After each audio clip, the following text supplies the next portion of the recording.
को ताड़ता है, लेकिन पुत्री जो है 3-3 वंशों का उद्धार करते। ध्यान रखना, पुत्री की बड़ी महिमा है। जिन्होंने इस विषय को समझा वही तो श्रेष्ठ, वही कृष्ण है। और जिन्होंने नहीं समझा, जिन्होंने पुत्री का महत्व नहीं समझा, वो कंस है। कहा देखो, मातृवंशम पितृवंशम पतिवंशम तथैव च त्रिवंशान तारयन्ति। 3 वंशों का तारण करते कौन? बालिका। पहले माँ के वंश को विताड़ती है, पिता के वंश को विताड़ती है। माँ का वंश कौन है? जो मामा ननिहाल जो है, उस वंश को विताड़ती है। पिता का वंश जहाँ जन्म लेती है उसको विताड़ती है। और अगले कहाँ जाती है? पति के वंश में, वहाँ पति के वंश को विताड़ते। 3-3 वंशों को तारने वाली पुत्री होती है, इसलिए पुत्री कोई कम नहीं है। लेकिन ये तो कंस है ना। कंस का मतलब देहाभिमानी, जो देह को बड़ा मानता है। अपन देहाभिमानी का मतलब, अभी गुरुजी ने कहा ना कि मैं अहंकार स्वार्थ को जो ज्यादा मानता है वही तो राक्षस है। भाई रामचरितमानस में लिखा है कि राक्षस कौन है, तो बोला माँ नहीं माँ तो पिता नहीं देवा, माँ नहीं माँ तो पिता नहीं देवा, माँ नहीं माँ तो पिता नहीं देवा, माँ नहीं माँ तो पिता नहीं देवा, माँ नहीं माँ तो पिता नहीं देवा। साधुन सन करवा वहीं सेवा, साधुन सन कर जो तो न माँ को मान रहा है, न पिता को मान रहा है, न संत को मान रहा है, न भगवान को मान रहा है। वर्तमान में अगर संसार में चाहे वो वैभव संपन्न है तो भी तो राक्षसी है। मैं नहीं कह रहा हूँ, गोस्वामी तुलसीदास ने आज से 500 वर्ष पहले ये बात लिख दी। मातृदेवो भवः, पितृदेवो भवः, आचार्य देवो भवः, ये हमारे वेदों ने कहा है। साक्षात देवता कौन है? आप चाहे पूरे पृथ्वी का भ्रमण करके सारे मंदिरों तीर्थों को पूज लो, लेकिन अगर माता पिता दुखी है, माता पिता का सम्मान नहीं हो रहा है, माता पिता हमसे संतुष्ट नहीं है, तो हमारा सारा तीर्थ भ्रमण सब व्यर्थ है। ये शास्त्र भी कहते हैं। सबसे बड़ा बाद में चाहे हम कितना, देखो ये तो एक हमारे, इसको कहते हैं धर्म। ये क्या है? धर्म, ये व्यवस्था है। इस व्यवस्था को हम कर रहे हैं। तो मरने के बाद पितर के लिए आप कुछ कर रहे हैं, एक तो आप पितर के लिए नहीं कर रहे, अपने लिए कर रहे हैं। 2 प्रकार से मनुष्य बहुत स्वार्थी होता है। मैं ये ज्ञानपीठ है तो ज्ञान की बात भी समझो। हम जो पितरों के लिए बाद में करते हैं बहुत ज्यादा, ये हमारा एक स्वार्थ होता है कि हमारे पितर बैकुंठ लोग जाएंगे तो हमें फिर सुख मिलेगा। यही तो है भाव उसमें। भले अगर नहीं पितृदोष लगेगा तो सब फिर न तो ग्रह शांति होगी, न कोई शांत होंगे, न कुछ होंगे। पितृदेवताओं को हम बैकुंठ में विराजमान करते हैं इसलिए कि हम भी सुखी हो। लेकिन सबसे बड़ा पितर तो हमारा वो है जब जी रहा है। जीते जी अगर हम माता पिता की सेवा नहीं कर पाए, और बाद में चाहे आप कितने भी गरुड़ पुराण सुना लीजिए, कितने भी भागवत सुना लीजिए, वो तो एक धर्म है, व्यवस्था है, वो तो करना ही है। लेकिन जीते जी माता पिता गुरु संतों को इनको मान लिया तो वही व्यक्ति जीवन में इस संसार में मनुष्य होते हुए देवता है। जिसके माता पिता भी प्रसन्न है, जिसके गुरु भी प्रसन्न है, कुल के जन भी प्रसन्न है, धर्म पत्नी प्रसन्न है, बंधु बांधव प्रसन्न है, वही देवता है। देवता ढूंढने की आवश्यकता नहीं, वो साक्षात देव स्वरूप है। लेकिन जिसके न माता पिता सुखी, न भाई बंधु सुखी, न पड़ोसी वाला सुखी, केवल अपना और अपना ही परिवार लेकर के जो है जीवन बिता रहा है, तो वही तो कंस था। कंस अपने ही बहन को मारने के लिए तैयार हो गया, बल्कि किस कारण से? कि ये सुना कि इसका पुत्र मुझे मारेगा। उसने कहा क्या तुम अगर इसको मार दोगे अपने बहन को, क्या तुम जीवित रह पाओगे? क्या आज तक कोई संसार में ऐसा रहा है? वसुदेव जी ने पूछा कि तुम अपनी बहन को मारने के लिए उद्यत हो रहे हो, तो क्या तुम ये गारंटी दे सकते हो कि तुम अपनी बहन को मार लोगे तो तुम अमर हो जाओगे? कोई नहीं रहा है संसार में अमर। इस लोक का नाम मृत्यु लोक है।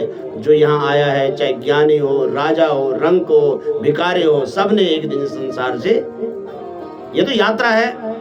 यात्रा पे गाड़ी पे बैठा है जो आदमी गाड़ी पे सोचे कोई गाड़ी पे बैठ करके जाना है, जहाँ स्टेशन आएगा उतरना पड़ेगा। अब वो बोले नहीं नहीं नहीं, ये गाड़ी तो बहुत बढ़िया है, मैं उतरता नहीं हूँ।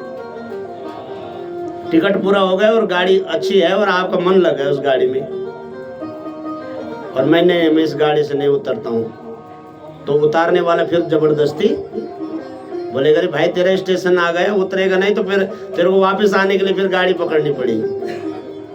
तो कहने का तात्पर्य है कि ये मानव तन भी उसी प्रकार से हमें मिला हुआ है। ये भी रथ है। ये रथ किसके लिए है? उस परमात्मा रूपी लक्ष्य को प्राप्त करने के लिए मानव रूपी एक रथ मिला हुआ है। अब इस रथ का प्रयोग हम क्या इसी रथ को सजाने में लगते हैं कि अपनी यात्रा भी करते हैं। ये तो हमारी वृत्ति है। कंस को समझाया कि मत मारो, नहीं माना तो ले जा करके पटकता है सवेरे। कहाँ? एक पत्थर पे। वो तो भगवती थी, माँ जगदम्बा थी। उसके हाथ से छटक करके आकाश मंडल में चले जाते, और जैसे ही आकाश मंडल में जाते अष्टभुजा रूप में परिणित हो जाते। और हम मार्कंडेय पुराण में वर्णन है, नंद गोप गृहे जाता यशोदा गर्भ संभवा ततस्तो नाशयिष्यामि विंध्याचल निवासिनी। माँ भगवती बोले विंध्यवासिनी मैया की, जगदम्बा मैया की। माँ विंध्यवासिनी का अवतार हुआ। भगवान उनके हाथ से उठ करके कंस को कहा, हे कंस, तुम मुझे मारना चाहते हो, लेकिन तुम्हारा जो मृत्यु है, तुम्हारा जो काल है वो जन्म ले चुका है, मुझे मारने से कुछ नहीं होगा।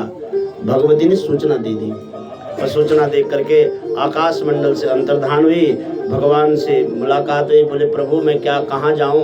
बोले जाओ विंध्य पर्वत पर जो है तुम निवास करो, और तुम जो है भगवती अनेक रूपों में कलिकाल में पूजी जाओगी। आज जो है विंध्याचल प्रयागराज से लगभग 80 किलोमीटर आगे माँ विंध्यवासिनी का बहुत बड़ा धाम है। आज भी लोग जाते हैं। वह कहते हैं कि वह इस पृथ्वी मंडल का हार्द प्रदेश है, हृदय स्थान है भगवती का, विंध्यवासिनी। बहुत दिव्य धाम भगवान भगवती माँ वहाँ विराजमान रहे। और इधर जो है नंद बाबा के यहाँ पता लगा कि दिव्य जो है पुत्र ने जन्म लिया है। 80 वर्ष की अवस्था में दिव्य पुत्र पाए, वृद्धावस्था में। भगवान की कृपा जब होते है, इसीलिए भगवान का नाम है कर्तुम अकर्तुम अन्यथा अकर्तुम शक्य। हमारी भक्ति में बल होना चाहिए, हमारी भक्ति में शक्ति होनी चाहिए। खूब भाव से भक्ति करो। परमात्मा भक्ति के वशीभूत होकर के, ऐसी चीज कोई संसार में नहीं है जो भगवान न दे सके। बस ये हमारी साधना, हमारी भक्ति में जितनी ताकत होगी उतनी ही ताकत से हमें वस्तुएं मिलेगी। वर्णन है महाराज, जब नंद बाबा के घर में दिव्य उत्सव मनाया जा रहा था, स्वस्ति वाचन हुआ, नंदोत्सव हुआ, जैसे कल की कथा में आपने देखा नंदोत्सव हुआ। नंदोत्सव के बाद नंद बाबा को एक याद आई, एक स्मृति आई। क्या स्मृति आई? कि मैंने जो है अभी तक कर नहीं दिया राजा का, कर देना भी आवश्यक है। तो जब भी सुख का समय आए तो अपने बंधु बांधव सबको स्मरण करना, जो हमारे ऊपर फर्जदारी कर्जदारी है उसको भी निभाना, ये भी कर। तो नंद बाबा जो है कर्जा वो कर लेकर के और कंस के यहाँ जाते हैं, और आते समय जो है वसुदेव जी महाराज से मिलते हैं। वसुदेव जी महाराज के बताते हैं कि देखो ये कंस महापापी है, इसने जो है आपके इतने पुत्रों को मार दिया, अपना सुख नहीं बताया। और नंद बाबा ने जो है कंस के अत्याचारों के साथ उनका सांत्वना दी है वसुदेव जी को।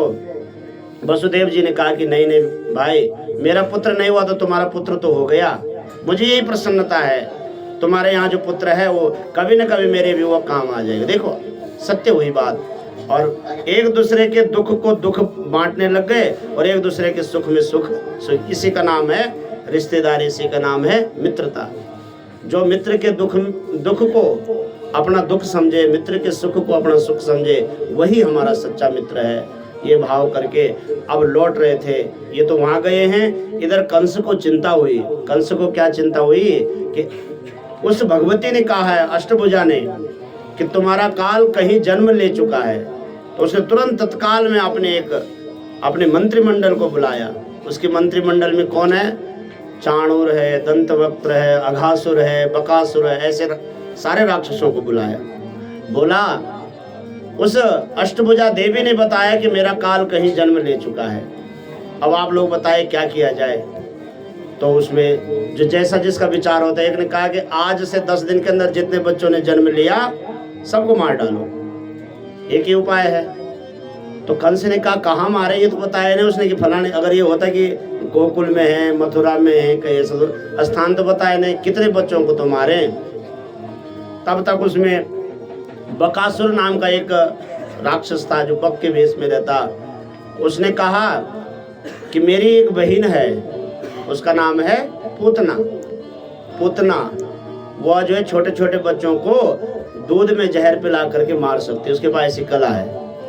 तो बोला बुलाओ, तुरंत पूतना का आह्वान किया, तुरंत आ गई। बोले क्या ब्रह्मद्रोही। कंस ने कहा कि आज से 5 दिन तक जितने भी बच्चों ने जन्म लिया है, तुम जा करके गोकुल और मथुरा के सबको दूध पिला करके सुला दो। तो इसने कहा ठीक है। इसने सुंदर स्त्री का वेश बनाया। कंसेन प्रहिता घोरा पूतना बाल घातिनी शिशुंचकार निघ्नन्ते पुरग्राम प्रजादिशो। कंसेना प्रहिता घोरा, कंस के द्वारा भेजी गई घोर महाराक्षसी को भेजा। कंसेना प्रहिता घोरा पूतना बाल घातिनी, बालकों को मारने वाले बाल घातिनी पूतना को भेजा। और कैसे हो? शिशुन चकार निघ्नन्ते पुरग्राम प्रजादिशो। भगवान ने उसके मन में एक भाव डाला कि सबसे पहले मैं गोकुल में जाती हूँ। भगवान ने कहा मेरे कारण अन्य सारे बच्चे मारे जाए, इससे पहले सबसे पहले मेरे ही पास आ जा। और वहीं जाती है और वहाँ पर नंद भगवान महाराज जी के यहाँ, नंद बाबा के यहाँ जो दिव्य उत्सव मनाया जा रहा था। अनेक प्रकार की गोपिकाएं सज धज करके नंद भवन में आ रही थी, भगवान बाल कृष्ण का दर्शन करने के लिए आ रही थी। सब ने भगवान कृष्ण को घेर रखा था। अब इसने कहा इतने स्त्रियों के बीच में मैं कैसे जाऊं? तो उसने अपना सुंदर स्वरूप बनाया। माया भी थी, इनके पास माया था। जो माया भी होता है वो अपना स्वरूप जैसा चाहे वैसा बना लेता है। तो सुंदर स्त्री का रूप बनाया। सब पूतना को ही देखते रह गए और पूतना का स्वरूप देख देखते और पूतना सीधा वहीं पहुंच गई जहाँ भगवान पालने पे सोए हुए थे। वर्णन है कि भगवान के सामने जैसे ही वो पूतना गई, भगवान ने आंखें बंद कर दी पूतना को देख करके। विबुध्यताम बालक मारिक ग्रह चराचरात्मा समिलीन ते क्षणम अनंत मारोप्यतकम अनंतकम यथारगम सप्तम बुद्धि रज्जुधि। बोले भगवान ने पूतना को देख करके आंखें बंद क्यों की? अब इसमें जो है अनेक संतों ने, अनेक व्याख्याकारों ने भिन्न भिन्न अर्थ लगाए। बोले किसी संत ने कहा कि पूतना है अविद्या और भगवान है ज्ञान। जैसे आप जब दीपक जला लोगे तो उस स्थान पे रहने वाला जो अंधकार है वो तुरंत गायब हो जाएगा। तो भगवान ने कहा अगर मेरी दृष्टि पूतना में पड़ेगी तो पूतना बिजली की तरह गायब हो जाएगी। बोल कृष्णचंद्र भगवान की, सत्य सनातन धर्म की। भगवान ने कहा इस पे देखना नहीं, इसलिए भगवान ने आंखें बंद कर दी। दूसरा किसी ने कहा कि पूतना आई तो माँ के भेष में है। भेष किसका बना रखा है? माँ का भेष बना रखा है। और आए किसके लिए है? मारने के लिए है। भगवान ने कहा भेष बना तो और बना दे, तो माँ का भेष बनाया। और माँ का भेष बना कर किसके लिए बनाया? मारने के लिए। ऐसी माँ को देखना उचित नहीं है, इसलिए भगवान ने आंखें बंद कर दी। किसी ने वर्णन किया कि ये जो पूतना है ये पूर्व जन्म में बलि की बेटी है जिसका नाम है रत्नमाला। जब भगवान वामन चरित्र में बड़ा दिव्य कथा आती है कि बहुत सुंदर तम बटुम वामनम दृष्ट्वा मोदमान महर्षया। भगवान वामन को देख करके जितने भी यज्ञ करने वाले ऋषिगण थे, जितने भी ब्राह्मण गण थे, जितने भी वहाँ पर रहने वाले जजमान गण थे, सब मोहित हो गए भगवान वामन के स्वरूप को देख करके।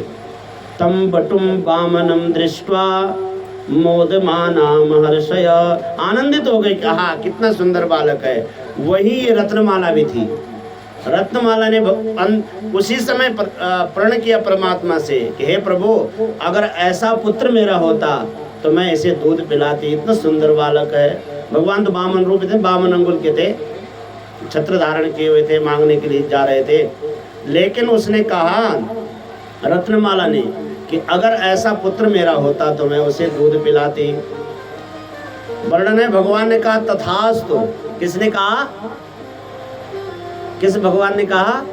वामन भगवान ने कहा कि हे रत्नमाला, तेरी इच्छा पूर्ति हो जाएगी, मैं तेरा दूध पीऊंगा, तेरा पुत्र बनूंगा। और दूसरे में अब भगवान वामन ने अपना कला से जो है बलि महाराज को छला, और जैसे बलि को छला उसके बाद बलि को बंधन में डाल दिया, और बंधन में डाल करके बोला कि हे बलि, तुम बड़ी बड़ी बात करते थे, अब मुझे 3 पग दीजिए पृथ्वी।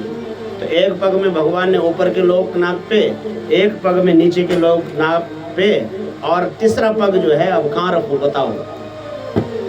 ऊपर के 7 लोग एक पग में नापे और 7 लोग नीचे के एक पग पे नापे। बोले अब तीसरा पग कहाँ रखो? तो बोल रहा था कि मैं दूंगा। भगवान ने पहले शर्त की थी। तो बलि ने कहा कि प्रभु, अभी तो आपने जो है मेरी बाह्य संपदा को नापा है, ये मेरी बाह्य संपदा थी, नीचे के लोग ऊपर के लोग, लेकिन अभी तो मैं पूरा बचा हूँ। अगर आप चाहो तो मेरे को नापो, मेरे सिर के ऊपर आप रखो, हाथ चरण रखो, और मेरे को नापने के बाद आप अपने तीसरे पग की पूर्ति कर लीजिए। भगवान ने तीसरा पग पूर्ति किया। भगवान ने उसके मस्तक पर चरण रखा, और इतने में जो है यह रत्नमाला क्रोधित हो गई। उसने कहा, आया तो पुत्र के रूप में, लेकिन छलिया बन के आया, मेरे पति को छल दिया। इसलिए मैं प्रण लेती हूँ कि अगर मुझे मौका मिला तो मैं दूध के साथ तुझे विष पिला करके मारूंगी। भगवान ने कहा तथास्तु। तो दोनों इच्छाएं एक ही साथ पूर्ति हो रही है, दूध भी पिला रही और जहर भी पिला रही। कौन है ये? रत्नमाला। तो भगवान ने कहा, याद दिलाया उसको कि देख ले भाई, तो इन्हें एक साथ 2 वरदान मांगे थे, तो आज तेरे दोनों वरदानों की पूर्ति हो रही है। पूतना ने भगवान को उठाया। बहुत विस्तार से कथा है, क्योंकि समय तो बहुत लंबा है। हमने आज जो है रुक्मणी मंगल तक भगवान की कथा को संक्षिप्त में ले जाना है। तो बोला, भगवान ने जैसे ही उठाया, वो भगवान को जैसे ही पूतना ने उठाया, अपने स्तनों से लगाया। भगवान पहले तो शिव भगवान का स्मरण किया कि विष आप ग्रहण कर लीजिए, क्योंकि जब संसार में यह स्थिति आती है, संकट की स्थिति आती है, उस संकट की स्थिति में तुम ही संसार को बचाते हो। तो भगवान शिव ने सारा विष पान कर लिया, और भगवान दुग्ध पान करते करते करते करते अंतिम में तो भगवान उसके प्राणों का पान करने लग गए। जब उसके प्राण निकलने लग गए तो छटपटाने लग गए, बोले मुच्यताम मुच्यताम। उसने कहा मुझे छोड़ दीजिए, मुझे छोड़ दीजिए। भगवान ने कहा, मैं तो एक ही काम जानता हूँ, पकड़ना जानता हूँ, छोड़ना मैं किसी को नहीं जानता हूँ। वह उसी समय तत्काल अपने बेस में आ गए, राक्षसी के बेस में, और वहां से उड़ी, आकाश मंडल में उड़ी, और आकाश में ही भगवान ने उसका सब कुछ कर दिया। उसके प्राण वहीं पखेरु आकाश मंडल में ही उड़े, और वह पृथ्वी पे जाकर के गिरी। जैसे पृथ्वी पे गिरी, भगवान उसके ऊपर जो है आनंद से खेल रहे थे। अब आप विचार कीजिए, 5 दिन का बालक है, और इतनी बड़ी राक्षसी ने उसको उड़ा के ले गया और विषपान भी कराया, फिर भी भगवान जो है मुस्कुरा रहे हैं। ये कोई मनुष्य कर सकता है? पहले लीला जो है आश्चर्य की लीला बताई कि ये भगवान है। लोग ना भगवान पर कई प्रकार का आक्षेप लगाते हैं कि ऐसा कैसे कर सकते हैं। अब साधारण व्यक्ति क्या 5 वर्ष का बच्चा क्या इतने बड़े राक्षसी से को मार सकता है? नहीं मार सकता है। ये भगवान का ही, भगवान जो कर्म कर सकते हैं वो जीव नहीं कर सकता है, इसलिए भगवान की बराबरी नहीं कर सकते हम। लोग कहते हैं ना कि अरे भोले बाबा भी तो भांग धतूरा लेते थे, हम भी लेते हैं। अरे भोले बाबा ने तो विषपान भी तो किया, तो थोड़ा वो भी लेकर के देखो, तब तो हम भगवान की बराबरी। भगवान ने संसार को बचाने के लिए हर कर्म किए। तो पहली जो लीला है पूतना वध की लीला, इसीलिए कहा कि हे परीक्षित शंका मत करना, आगे जा करके तुम्हें बड़े दिव्य दिव्य चरित्रों को सुनाऊंगा। पहले ही इस बात को बैठा लो कि ये साक्षात भगवान है। और भगवान उस पूतना के वध से वर्णन है महाराज को, इतना बड़ा शरीर था कि 6 गव्यूति 6 किलोमीटर के अंतर्गत जो है उसका पूरा शरीर गिरा। पतमानोपि तद्देह त्रिगव्यूति तदनन्तरं चूर्णयामास राजेंद्र मदासीत तमद्भुतम। उसका अद्भुत शरीर था, 3 गव्यूति 6 कोस, लगभग 12 किलोमीटर इतना होता है। इतने में उसका शरीर गिरा।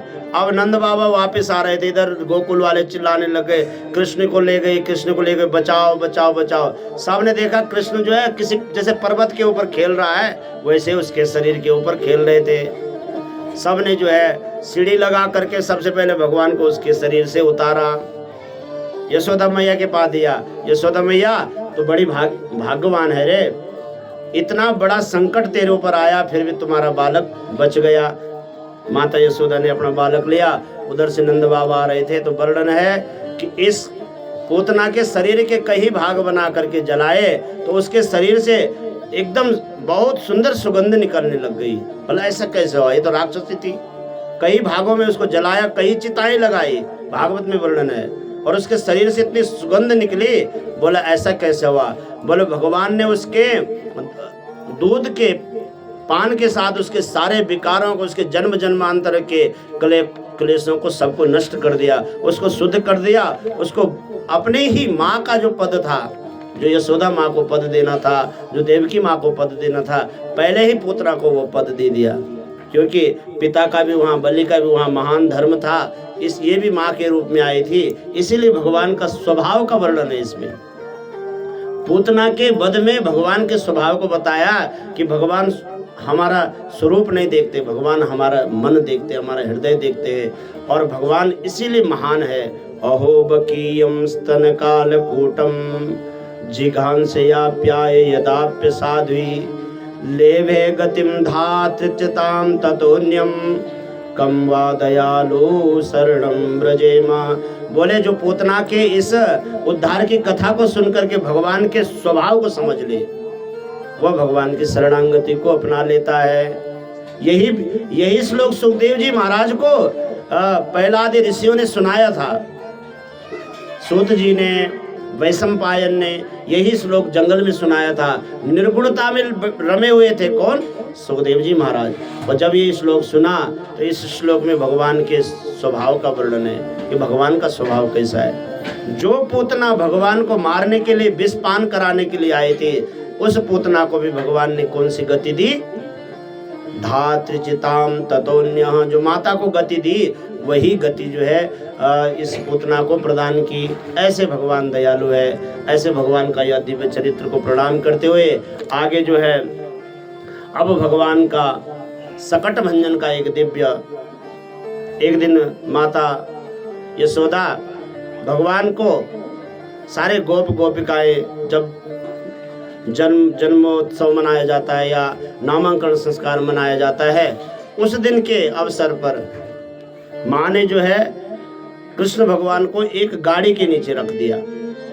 और अब उस गाड़ी के सामने एक राक्षस सकटासुर है। वो गाड़ी का ही वेश बना करके भगवान को मारने के लिए आता है। और भगवान ने उसको चरण से स्पर्श किया, आकाश मंडल में उड़ा और उसके कई टुकड़े हो गए। अब ये जब आश्चर्य सबने देखा तो ये बोले हुआ कैसे? तो 2 गोप बालक इस बात को देखे तो नंद बाबा से कहा कि तुम्हारे बालक ने जो है चरण का प्रहार किया और एक सकट भंजन हुआ। तो इस राक्षस को ये कंस भेज रहा है और भगवान इनका उद्धार करने जा रहे हैं। तो उसी दिन भगवान ने करवट ली थी, तो करवट लेने का यह उत्सव मनाया था। इस बात से इसके विषय में भी वर्णन है कि लोमस ऋषि के साप से ये हिरण्याक्ष का पुत्र था, जो राक्षस जो है शरीर विहीन हो गया था सब और आकाश मंडल में घूमता रहता था। जब चाहे जैसा शरीर बना करके फिर उसी क्षण वह विलीन हो जाता था। तो उसने अगस्त्य मुनि से दुर्वासा ऋषि से प्रार्थना की कि प्रभु मेरे उद्धार का उपाय भी बता दीजिए, क्योंकि ये जंगल में जहाँ पर दुर्वासा ऋषि तप कर रहे थे वहाँ पर पेड़ों को तोड़ रहा था, जंगलों को नष्ट कर रहा था अपने शरीर को इसके लिए। तो इन्होंने कहा कि तू शरीराभिमानी हो गया है, मैं तुझे शाप देता हूँ कि जिस शरीर से तू अभिमान कर रहा है उस शरीर से तू विहीन हो जाएगा।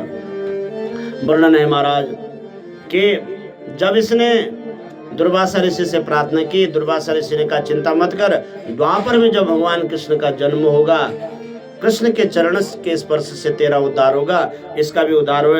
हिरण्याक्ष का उद्धार होने के बाद अब हिरण्याक्ष के इस पुत्र का जो शकटासुर है इसका उद्धार होने के बाद अब जो है माता ने जो है भगवान कृष्ण को स्नान कराया, पंचामृत से स्नान कराया और भगवान के नामों से ही भगवान की रक्षा करने लग गई। बहुत सुंदर वर्णन है। गौमूत्रेण स्नापयित्वा पुनर्गोरज अर्भकम रक्षाम चक्रुष सकृत्वा द्वादशांगेषु नाम भी। भगवान के 12 अक्षर वाले नामों से भगवान की ही रक्षा करने लग गई। इंद्रियाणि ऋषिकेश प्राणान् नारायणावतो श्वेत द्वीपपतिश्चित्तम मनोयोगेश्वरो बतो। भगवती माँ यशोदा कह रही है कि इंद्रियाणि ऋषिकेश, पहले गौमूत्र से भगवान का स्नान किया, फिर गौ के चरणों की जो धूल होती है वो भगवान को टीका लगाया। बोला आजकल बड़े बड़े राक्षस आकर के जो है इस कृष्ण को स्पर्श कर रहे हैं, तो इस कृष्ण की सुरक्षा के लिए गौमूत्र पंचामृत से स्नान करा करके और गौ का चरणों का जो धूल है वो भगवान कृष्ण को लगाया, क्योंकि भगवान आए ही है गौ की स्थापना के लिए। कहते हैं ना नमो ब्रह्मण्य देवाय गो ब्राह्मण हिताय च जगद्धृताय कृष्णाय। इसीलिए भगवान का एक नाम गोविंद पड़ा। गोविंद भगवान आए रखे हैं गौ की प्रतिष्ठा करने के लिए। तो माता ने कहा इंद्रियाणि ऋषिकेश प्राणान् नारायणावतुः। भगवान ऋषिकेश मेरे पुत्र के इंद्रियों की रक्षा करे, भगवान नारायण मेरे पुत्र की प्राण की रक्षा करे। श्वेत द्वीप पतिश्चित्तम मनोयोगेश्वरो बतो। श्वेत द्वीप में रहने वाले भगवान मेरे पुत्र के मन की रक्षा करे। इस प्रकार से माँ भगवान के नामों से ही भगवान का सुरक्षा कवच बना रही है। किसी ने भगवान से प्रश्न किया कि प्रभु इससे पता लग रहा है कि आपसे बड़ा आपका नाम है, क्योंकि आपकी रक्षा की जा रही है। नारद जी कह रहे हैं भगवान विष्णु से कि आपकी ही रक्षा की जा रही है, और किससे की जा रही है? आपके नामों से ही आपकी रक्षा की जा रही है। इसलिए हमको तो यह प्रतीत हो रहा है कि आपके नाम में बड़ी ताकत है। इसके बाद शकटासुर का उद्धार किया भगवान ने, और अब जो है तृणावर्त का उद्धार करने के बाद अब नामांकन संस्कार का वर्णन है श्रीमद्भागवत महापुराण में। नामांकन संस्कार के लिए विचार हुआ कि इनका नाम क्या रखें। तो महाराज एक दिन जो है गर्गाचार्य जी मथुरा से गोकुल में आए। नंद बाबा ने गर्गाचार्य जी को देखा, बोले इतने योग्य ब्राह्मण और हमारे और कृष्णगर्भ दोनों कुलों के जो आचार्य हैं, इनके द्वारा नामांकन संस्कार कराते हैं। गर्गाचार्य से प्रणाम किया, बोला प्रभु हम जो है कृष्ण का अपने बालक का जो है नामांकन संस्कार करना चाहते हैं। तब गर्गाचार्य ने कहा यदूनाम आचार्य ख्यातश्च भुवि सर्वता सुतम मया संस्कृतम ते मन्यते देवकी सुतः। बोला मैं गर्गाचार्य हूँ, मैं यदुकुल का आचार्य भी हूँ, और मैं अगर आपके पुत्र का नामांकन संस्कार करूँ तो कंस को कहीं शक न हो जाए कि कहीं ये देवकी का पुत्र न है। इतने बड़े ज्ञानी थे। उन्होंने कहा प्रभु हम बहुत बड़ा उत्सव नहीं मनाएंगे, हम गौशाले में एक किनारे भगवान का पूजन करके अपने पुत्र का नामांकन करेंगे। तो गर्गाचार्य जी तैयार हो गए, ठीक है गौशाले में अगर आप अपने पुत्र का नामांकन करना चाहते हैं तो मैं तैयार हूँ। अब रोहिणी को और यशोदा माँ को नंद बाबा ने कहा कि दोनों बालकों का नामांकन संस्कार होना है। तो ये चर्चा माता यशोदा ने सुन ली थी, किसकी? गर्गाचार्य जी की। तो माता यशोदा ने रोहिणी से कहा कि ऐसा करते हैं कि अपना अपना पुत्र बदल देते हैं। पता चलता है कि हमारे आचार्य इन चीज को पहचान पाते हैं कि नहीं पहचानते हैं। तो यशोदा माँ के पास दे दिया कौन? दूसरा बड़ा वाला जो बालक है जिसका नाम बलभद्र है, और कृष्ण भगवान को दे दिया किसके पास? रोहिणी के पास। तो सबसे पहले अब यशोदा के पास था तो सबसे पहले उसी का नामकरण होना था। तो भगवान गर्गाचार्य जी ने देखा यशोदा की गोद में, तो सबसे पहले एक शब्द निकाला, भागवत में लिखा है, अयम ही रोहिणी पुत्रो रमयन सुहृदो गुणे आख्यास्यते राम इति बलाधिक्यम बलम विदो। अयम ही रोहिणी पुत्र, ये यशोदा तुम्हारे गोद में जो बालक है वो किसका पुत्र है? रोहिणी का पुत्र है। इसका एक नाम रोहिणी भी होगा और दूसरा नाम इसका राम होगा, तीसरा नाम बलराम होगा और चौथा नाम इसका संकर्षण होगा। 4 नाम बताए, बलभद्र भगवान के 4 नाम बताए। बले शेषावतार भी है और ये जो है बल में सबसे श्रेष्ठ होगा, सुंदर होने से राम होगा, सबके चित्त को आकर्षण करने वाला होगा। अब इसके साथ बल लगा रहेगा, इसलिए बलराम इसका नाम पड़ेगा। दोनों माताएं शांत हो गई, बोले भाई जो हमारे मन में ब्राह्मण देवता के प्रति भाव था वो नहीं, ये तो महान त्रिकालज्ञ है। दोनों चरणों में नतमस्तक हो गए।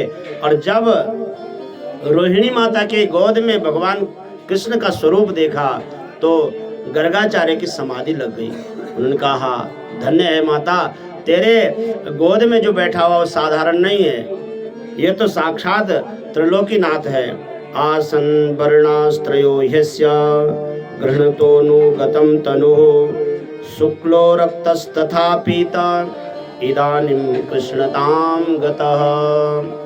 बोले जो रोहिणी के गोद में बैठा हुआ बालक है ये यशोदा का बालक है और ये 3 वर्णों से युक्त है। इसके मुख्य 3 वर्ण है, आसन वर्णास्त्रयो ह्यस्य, इसके 3 वर्ण है। बल कौन कौन 3 वर्ण है? शुक्लो रक्तस्तथा पीता, शुक्ल वर्ण है, रक्त वर्ण है और पीत वर्ण है। शुक्ल वर्ण वाले शुभ्र वर्ण वाले भगवान भोलेनाथ है, रक्त वर्ण वाले भगवान ब्रह्मदेव है और पीत वर्ण वाले साक्षात नारायण है। ये तीनों वर्णों में रहता है, लेकिन इस समय इसने कृष्ण वर्ण को धारण कर रखा है, श्याम वर्ण को धारण कर रखा है। आसन वर्णास्त्रयो ह्यस्य गृह्णतो नूतनं गतः शुक्लो रक्तस्तथा पीता इदानीं कृष्णतां गतः। इदानीं कृष्णतां गतः, इस समय इन्होंने कृष्ण वर्ण को धारण किया है। तो भगवान का नामकरण हुआ। बोल इसका नाम कृष्ण होगा, कन्हैया होगा, अनेक नाम, इसके तो हजारों नाम है, लेकिन जो प्रसिद्ध नाम होगा वो क्या होगा? कृष्ण नाम होगा। भगवान के नामकरण का बड़ा दिव्य स्वरूप है। आइए भगवान का नामकरण हुआ है। कृष्ण जिनका नाम है गोकुल जिनका धाम है, कृष्ण जिनका नाम है गोकुल जिनका धाम है, ऐसे श्री भगवान को बारंबार प्रणाम है। ऐसे श्री भगवान को बारंबार प्रणाम है। कृष्ण जिनका नाम है गोकुल जिनका धाम है, कृष्ण जिनका नाम है गोकुल जिनका धाम